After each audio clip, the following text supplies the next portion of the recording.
to Deep Sleep Stories. If these stories have helped you through restless nights, please leave a review. Reviews are what help this podcast grow, reach more listeners, and stay alive. Without them, even something meaningful can slowly disappear. So if this show has brought you comfort, that small act truly helps keep it going. Now, settle in, and let's begin. Welcome, and settle in with Deep Sleep Stories, where the only thing you need to do is rest. Tonight you'll drift into a quiet visit to the sunny orchard bed and breakfast, a place of warm lamplight, softly rustling leaves, and rooms that seem to breathe peace.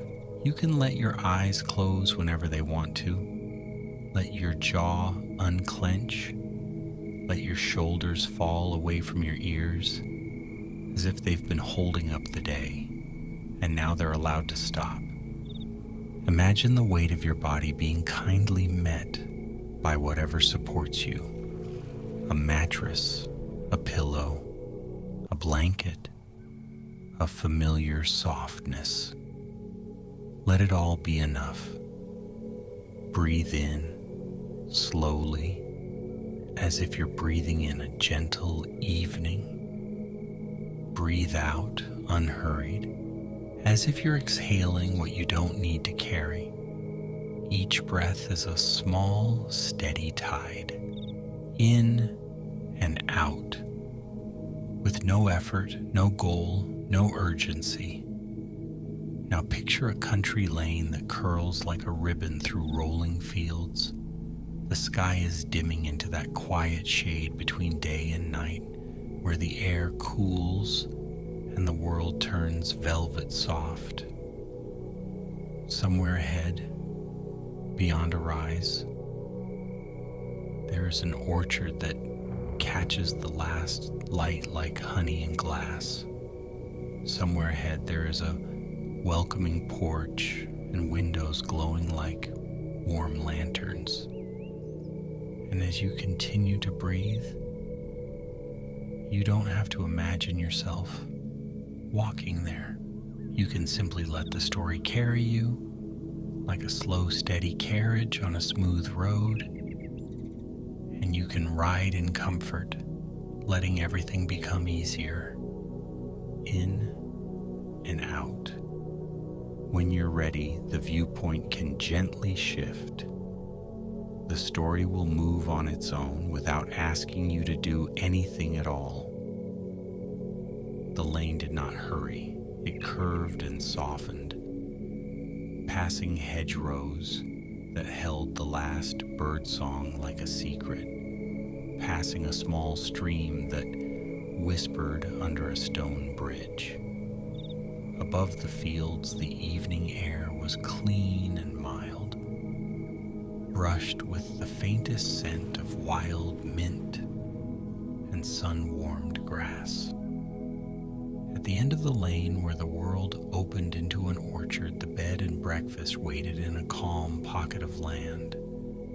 It was called the Sunny Orchard, not because it demanded sunshine, but because it seemed to remember it.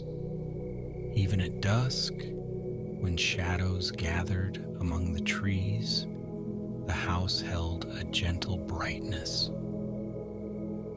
Something in the pale paint of its porch rails, something in the friendly angle of its roof, something in the windows that shone with lamplight and quiet promise.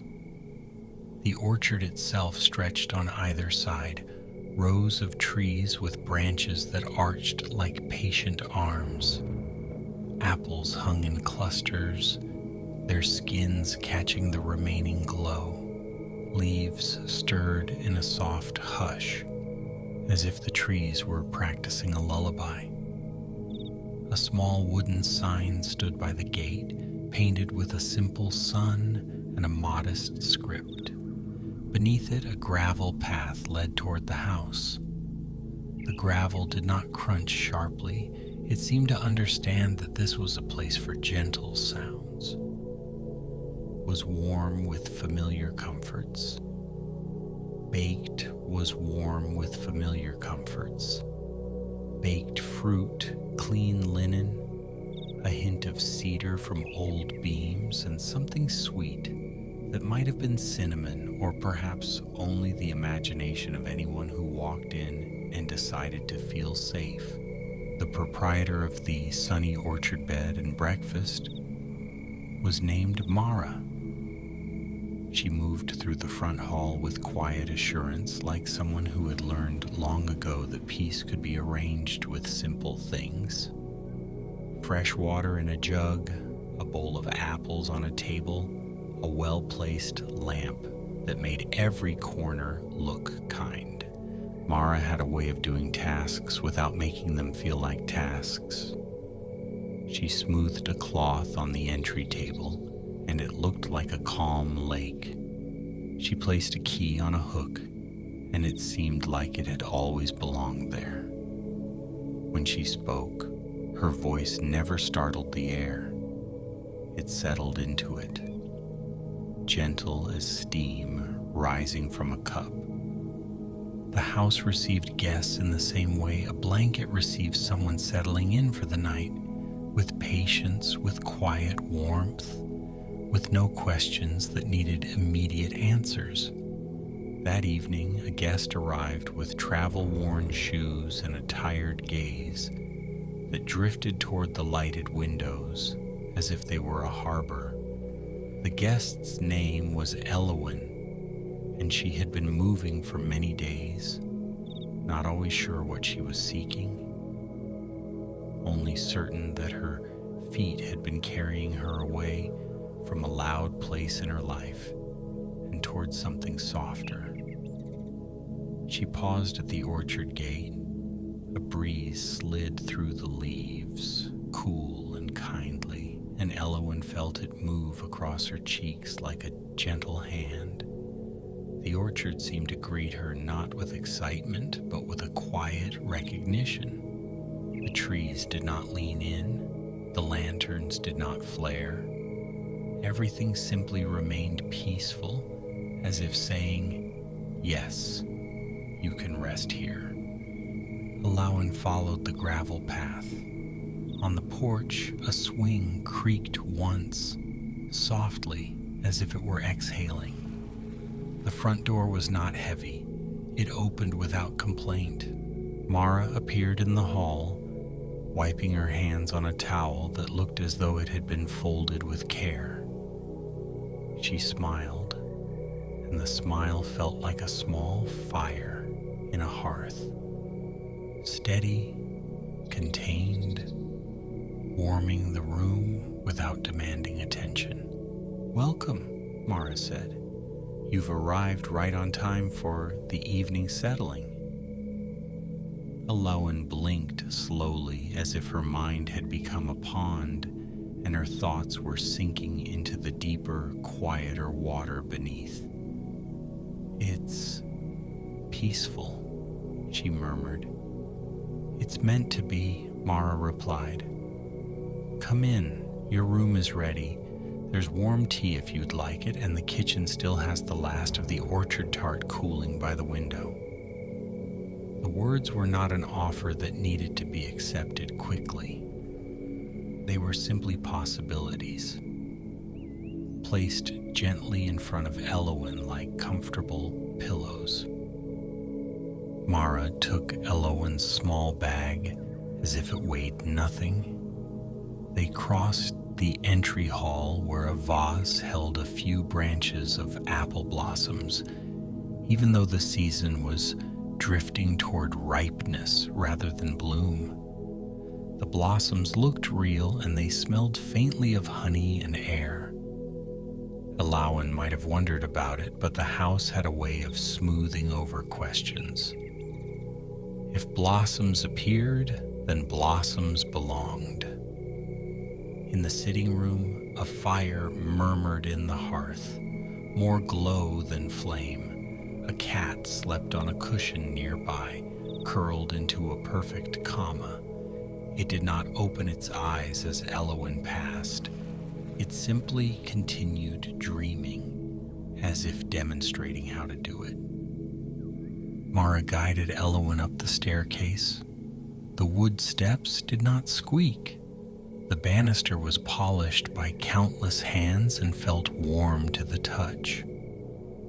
Along the wall hung framed paintings, an orchard in morning mist, an orchard under a wide summer sky, an orchard dusted with winter frost. Each one looked like a memory held carefully, without regret. At the top of the stairs, the hallway was quiet and softly lit. Mara stopped at a door painted the color of pale butter and turned the key in the lock with a sound like a whispered promise. "This is the sunroom," she said, opening the door, not because it's bright all the time, because it remembers brightness and shares it. Elowen stepped inside. The room was simple, and that simplicity felt like a deep breath. A bed with a quilt patterned in small golden squares, curtains that moved slightly with the night breeze coming through a cracked window, a small table with a lamp, a teacup, and a single apple resting in a bowl. But it was the window that held Elowen's attention. It looked out over the orchard where lanterns had been hung among the trees. They glowed like low, friendly stars, each one a small circle of warmth suspended in the darkening leaves. Elowen's shoulders dropped, as if they had been waiting to do that all day. Mara set the bag beside the dresser. "There's a bath down the hall, if you'd like it. And if you'd rather not go anywhere, you can simply rest. The house keeps a gentle rhythm. It won't mind which one you choose." Elowen nodded, her eyelids already heavy. "Dinner is light," Mara added. "Soup, bread, honey, tea. If you sleep through it, you sleep through it. If you come down, you come down. Either way, you're cared for." Then Mara left, pulling the door mostly closed behind her, leaving a small gap that let the lamplight from the hall spill in like a thin ribbon. Elowen stood still for a moment, listening. The house had a sound, but it wasn't noise.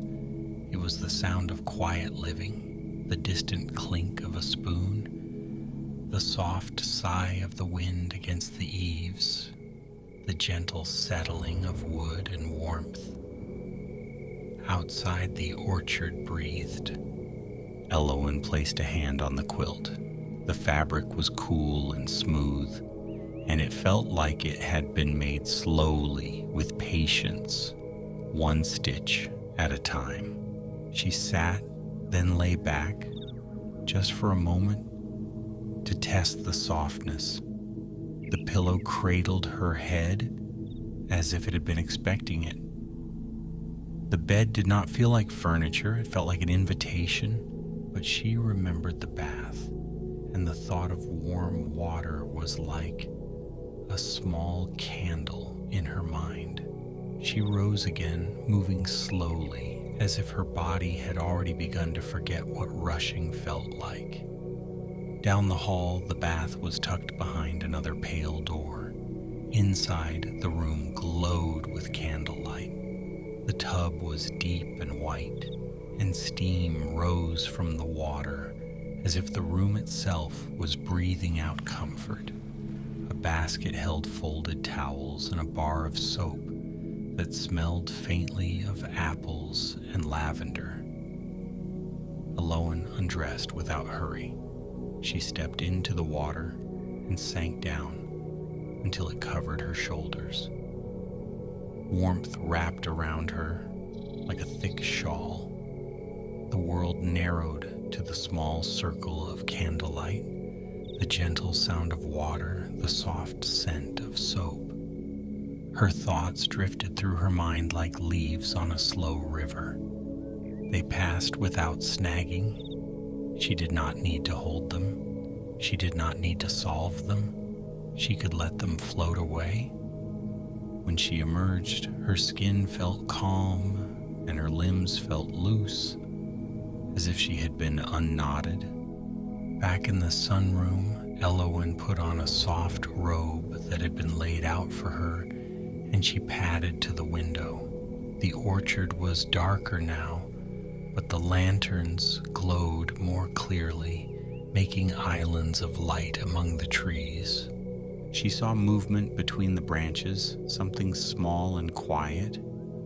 At first she thought it was a cat, but then she realized the orchard cat was asleep by the hearth. Whatever moved out there did not disturb the leaves. It seemed to slide through the shadows, gentle and sure. Elowen might have felt afraid in another place, on another night. But here, fear did not seem to fit. The house held its peace like a steady hand. She watched again. The movement became clearer.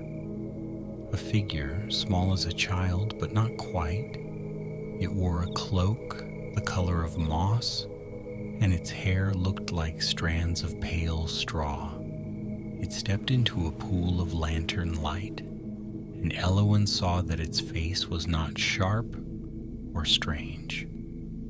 It was soft, almost sleepy, with eyes that reflected the lantern glow like dew. The figure looked up toward the house as if sensing Elowen's gaze. It raised a hand, small and careful, and gave a slow, polite wave. Elowen's mouth parted in a silent exhale. The wave did not feel like a greeting meant to start a conversation. It felt like a reassurance, a simple message. You are seen and you are safe. Then the figure stepped back into the leaves and disappeared as quietly as it had arrived. Elowen stood for a long moment, letting the sight settle in her mind like warm tea settling in a cup. She could have questioned it, but the night did not ask for questions. It asked for rest. A knock came softly at the door, and Mara's voice floated in. Tea is ready whenever you want it. Elowen opened the door. Mara stood there holding a tray with a teapot, a cup, and a small plate with a slice of tart. The tart's crust was golden, and the fruit inside glistened with syrup and spice. Mara stepped in and set the tray on the table. Apple and chamomile, she said, lifting the lid of the teapot just long enough for the scent to escape. It helps the mind loosen its grip. Elowen sat, wrapping her hands around the warm cup when Mara poured. The tea was gentle on her tongue, floral and sweet, with the faint brightness of apple. Mara took the chair opposite, though she did not fill the room with her presence. She sat the way a lamp sits, quietly, providing comfort, without demanding attention. Elowen, Mara said softly, as if tasting the name. You've come a long way. Elowen nodded. I didn't know where I was going. I just kept going. That's sometimes how it works, Mara replied. The feet know what the mind cannot name. Elowen's gaze drifted to the window again. There's something in the orchard? Mara did not look surprised. She only smiled a little, the way someone smiles at a familiar story. The orchard keeps its own company, she said. It's old land, old trees, old kindness. Sometimes it takes shapes that are easy to see. Elowen swallowed a sip of tea. Was it real? As real as rest, Mara said. As real as a lullaby. Some things don't need to be proved to be true. They simply need to be felt. The words settled into Elowen like a soft blanket. Mara stood. Sleep when you're ready. If you wake in the night, listen. The orchard has a way of singing you back down. After Mara left, Elowen ate a few bites of tart. The fruit tasted like late summer and gentle evenings. When she finished, she set the plate aside and returned to the bed. She slid beneath the quilt. The fabric warmed quickly. She turned onto her side, facing the window where the lantern still glowed. Outside, the orchard rustled faintly, and the sound was not random. It was patterned, like breath, like tide, like the slow shifting of a dream. Elowen's eyelids lowered, then lifted again, as if her body was learning the idea of sleep and practicing it. And somewhere beyond the glass, between the lantern-lit branches, the small cloaked figure moved again, quiet, careful, tending to something unseen. The orchard had its rituals. It always had. In the deeper part of the night, when the house was mostly still, the sunny orchard bed and breakfast seemed to soften at its edges. The corners of the rooms felt less sharp.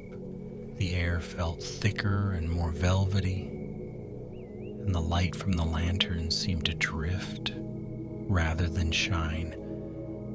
Elowen slept, and her sleep was not heavy at first. It was a shallow pool where moonlight still reached the bottom. Dreams came gently like birds landing on a branch. She dreamed of walking the orchard path, not as herself, but as a quiet presence moving among trees that leaned close, their leaves whispering in a language made of soft sounds. She dreamed of apples that glowed faintly from within, as if each one held a small piece of sunset. She dreamed of a wooden door set into the trunk of an old tree. The door was small, with a brass knob worn smooth by countless hands. When she touched it, the wood felt warm. In the dream, the door opened easily.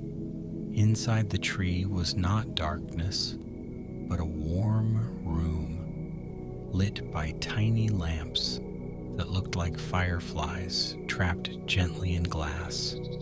Shelves lined the walls, filled with jars and bundles, dried herbs, cinnamon sticks, little folded notes tied with twine. At a table sat the small cloaked figure, its feet dangling from the chair. It looked up as Elowen entered, and its eyes were calm. "You're tired?" it said, though the words were not spoken aloud. They seemed to appear in Elowen's mind like writing on warm paper. Elowen nodded in the dream. The figure poured tea into a cup no bigger than an acorn cap and slid it across the table. The tea steamed, smelling of apple blossom and night air. "Rest is a door," the figure seemed to say. "You don't have to force it. You only have to step through when it opens." Elowen lifted the tiny cup and drank. The warmth spread through her dream body, and the dream softened around her, edges dissolving like sugar in water. Then the orchard room, the tree door, the small figure, all of it faded into a deeper sleep. In the house, Elowen's breathing slowed. The quilt rose and fell with her chest, steady and even. Downstairs, the hearth had burned low, and the cat by the cushion had shifted into a new curl, still asleep. Mara moved quietly through the hall, checking the lanterns, making sure every corner held enough light to feel safe and not enough to keep anyone awake. She paused at the foot of the stairs and listened. The house spoke to her in small sounds, a settling beam, a distant sigh of wind, the soft rhythm of sleeping breaths above. Satisfied, Mara returned to the kitchen where she always left a small plate of food near the back door. Not for stray animals, though those sometimes found it. It was for the orchard itself. For whatever wandered among the trees and kept the old land company. Outside, the night had deepened. The sky was dark and wide, scattered with stars that blinked slowly, as if drowsy. Between the rows of apple trees, the lanterns glowed like gentle moons. And in that lantern light, the small cloaked figure moved again, carrying something in its arms. A bundle of dried lavender, a ribbon, a small bell that did not ring loudly, but chimed like a whisper. It stopped beneath Elowen's window. It looked up, listening to the slow breathing inside. Then it lifted the lavender and tied it to a branch, letting it hang where the breeze could carry its scent upward. The figure's movements were careful, reverent, as if it were part of a ceremony older than memory. In the orchard, there were many such ceremonies. Some were for harvest, some were for growth, some were simply for comfort, for the quiet weaving of safety into the night. The figure walked on, stopping at another window, another lantern, another tree. It left little offerings, a sprig of rosemary, a twist of orange peel, a small stone warmed in at the sun and saved for night. The sunny orchard bed and breakfast did not advertise these things. It did not announce that it was magical or special or strange. It simply was what it was, a place where rest had roots, where peace grew like fruit, where the night was tended with gentle hands. Near the far edge of the orchard stood the oldest tree. Its trunk was thick and ridged, and its branches spread wide like a sheltering roof. Lantern light did not reach it as brightly. The shadows around it were deeper, softer, almost blue. The small figure approached the tree and touched the bark with its palm. A door appeared, not suddenly, but as if the bark simply decided to remember that it could open. Inside, the warm tree room glowed. More figures were there now, small shapes in cloaks of leaf green and bark brown, their eyes shining like dew. They moved quietly, sorting herbs, folding notes, filling little jars. One of them carried a tiny broom and swept the floor in slow strokes, not because the floor was dirty, but because the act of sweeping felt like smoothing the world. Another stirred a pot over a small flame, and the scent rising from it was soothing. Chamomile, apple, honey, a hint of something floral and mysterious. The first figure entered and set down its bundle. It looked around, and its gaze fell on a shelf where many folded notes were stored. Each note had been written by a guest, long ago or recently, in moments when they had found themselves unable to sleep. Notes filled with worries, with grief, with loneliness, with thoughts that felt too heavy to carry through the night. Mara never asked guests to write those notes, but sometimes, in the sitting room by the hearth, there was a basket with paper and pencil. Some guests, without knowing why, would sit and write something down, fold it, and leave it in the basket as if leaving a small burden behind. In the morning, the basket was always empty, and the guests often felt lighter without knowing why. The orchard folk, if that was what they were, collected those notes with tenderness. They did not read them with curiosity. They read them with care, as if each word were fragile. Then they did something quiet and strange. They took the notes to the pot, and one by one, they held each folded piece of paper above the steam. The steam rose and curled around the paper, and the ink began to blur, not as if it were being erased, but as if it were being softened. The words loosened. The worries untied themselves. Then the paper was placed into a bowl of water, where it dissolved slowly, becoming pulp, becoming something new.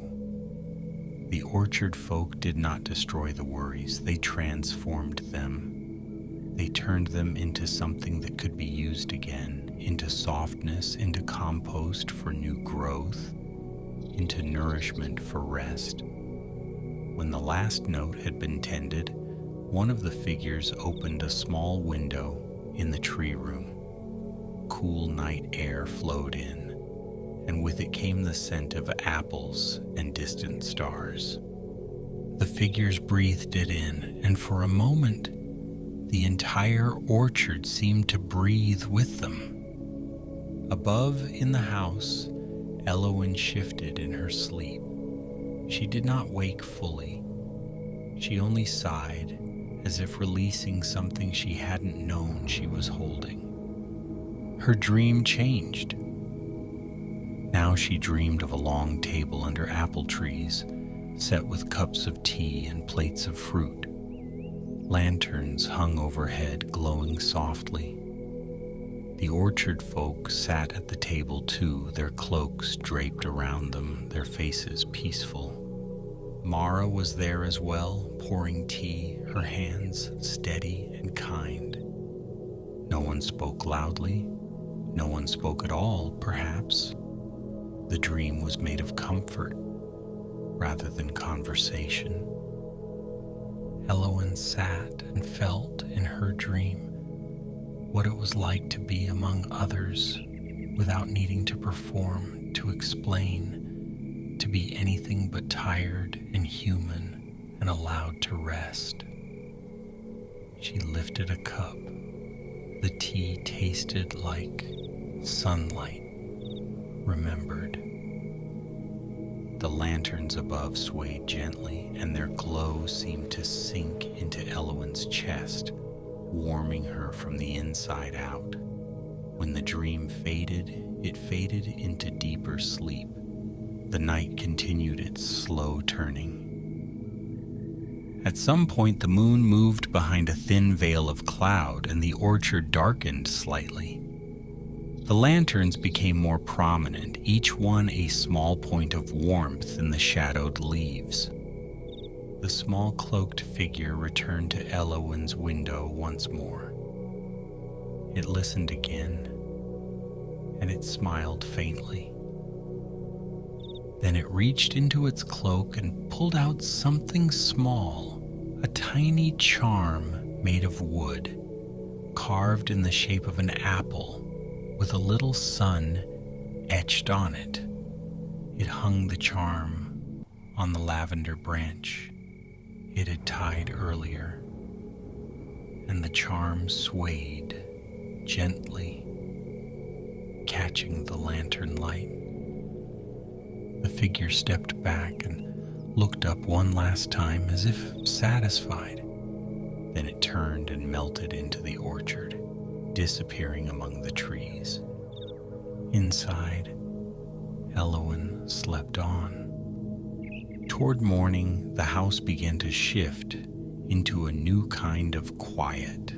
The deepest part of night softened into that gray-blue hush before dawn, when the world feels held in a pause. Birds began to wake in the hedgerows. Their first notes were not loud. They were tentative, like someone stretching. In the kitchen, Mara rose early. She moved with the same gentle rhythm as always, lighting the stove, setting water to heat, laying out bread and butter and small jars of jam. She opened the back door for a moment to let in the cool air the orchard breathed in, and the scent of apples and damp earth drifted inside. On the step sat a small bundle, a sprig of fresh mint tied with twine, and beside it a single perfect apple, still cool with night. Mara smiled, not surprised, and brought them inside. She washed the apple and set it in a bowl on the table where guests would see it in the morning. She placed the mint in a jug of water where it would steep gently, making the kitchen smell bright and clean. Upstairs, Elowen's sleep began to lighten, not because she was being pulled awake, but because her body had taken what it needed and was beginning to float toward the surface again. She opened her eyes slowly. The room was filled with pale morning light. The orchard outside looked washed in softness. Dew clung to leaves like tiny pearls.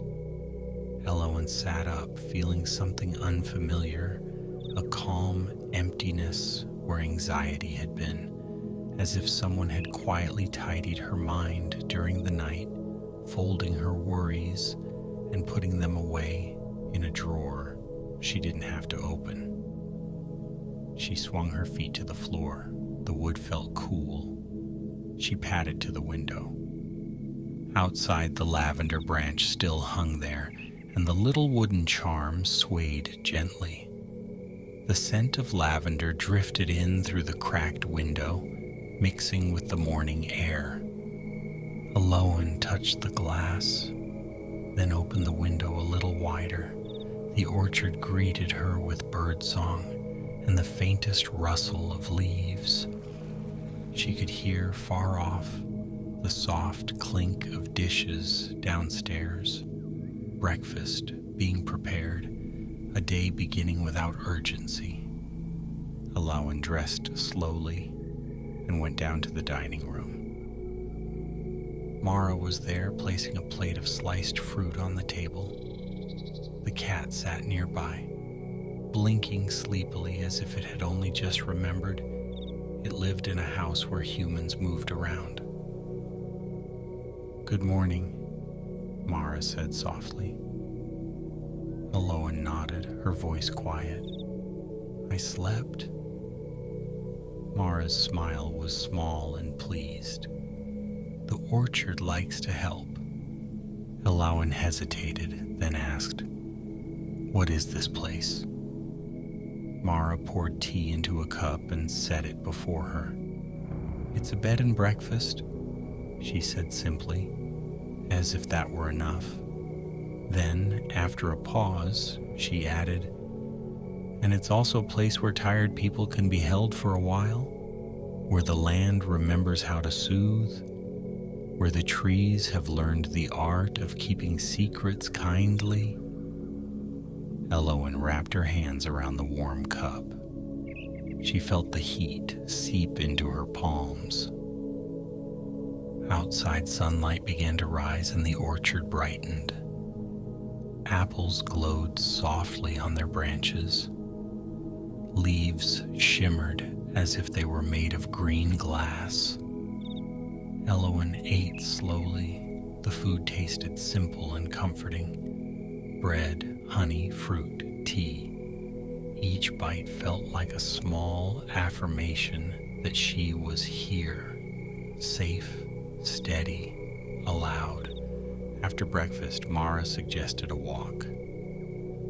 The orchard path is easiest in the morning, she said. The air is gentle, the trees are friendly, and if you listen, you might hear what you need. Elowen followed the path between the rows. The grass was damp underfoot. Sunlight filtered through leaves, dappling the ground with shifting patches of gold. She walked without hurry. The orchard did not require her to reach an end. It offered her each moment like a small gift. The scent of apples, the sound of bees, the soft brush of leaves when she passed. As she walked, she noticed little things she hadn't seen the night before. Tiny ribbons tied around branches, small charms hanging like quiet ornaments, a smooth stone placed at the base of a tree, as if someone had set it there with care. She stopped near the oldest tree, the one with the thick trunk. Its bark looked like a map of time. For a moment, she thought she saw a small door in the trunk, but when she blinked, it was only bark again, ridged and solid. Still, she felt something there, an awareness, gentle and old, not watching her, not judging her, simply existing alongside her. Elowen rested her palm against the trunk. The bark was warm from the sun. She stood like that for a while, breathing in the orchard air, letting her mind grow quiet again. When she returned to the house, Mara had set out a basket with folded blankets on the porch swing. "In case you'd like to sit," she said. Elowen sat on the swing, wrapping a blanket around her shoulders. The swing moved in a slow arc, barely perceptible, like rocking. The house behind her held steady warmth. The orchard in front of her rustled softly. She watched sunlight move through leaves. She watched a bird hop along a branch. She watched the world continue without demanding anything from her. And as the day drifted on, Elowen felt the same calm she had felt in the bath, in the tea, in the quilt. A calm that seemed to come not from doing, but from being. The sunny orchard bed and breakfast, with its quiet rooms and gentle rituals, did not promise to fix everything. It simply offered rest, and rest was sometimes the first and most important gift. When afternoon softened into evening again, Mara lit the lanterns in the orchard once more. The lights appeared among the trees like returning fireflies, like familiar friends. Elowen went up to the sunroom as dusk deepened. She opened the window slightly and let the cool air in. She could smell lavender. She could hear leaves whispering. She could see lanterns glowing. And if she looked closely, she might have glimpsed movement between branches. Small, cloaked, careful, but she did not need to see it clearly. She only needed to feel that she was not alone in the world, that kindness existed in quiet places, that the night could be tended like a garden. Elowen lay down beneath the quilt. Her breathing slowed. The lanterns outside glowed steadily. The orchard rustled like a lullaby, and the house, warm and calm, held her gently as sleep came again, deeper this time, smooth as dark water. Now the story begins to quiet, like a lamp being turned lower. The orchard grows softer. The lanterns become hazy points of light. The house settles into stillness, wooden beams warm and steady, curtains breathing with the night air. Elowen sleeps, and her sleep is calm. No rushing thoughts, no sharp edges, only the slow rise and fall of breath. In the distance, leaves whisper. A branch sways. A charm turns gently, catching a little light. Everything is unhurried. Everything is safe, and you too can let yourself drift. Let your shoulders soften again. Let your hands rest heavy and warm. Let your breathing be slow, in and out. The sunny orchard holds the night like a cradle. The quilt is smooth. The pillow is kind. The world outside is quiet, and the world inside is quieter still. Thoughts can float away like clouds. Dreams can come like soft footsteps, like gentle music. Nothing needs to be solved. Nothing needs to be held. Only rest, only sleep. Good night, dear traveler. Sleep well.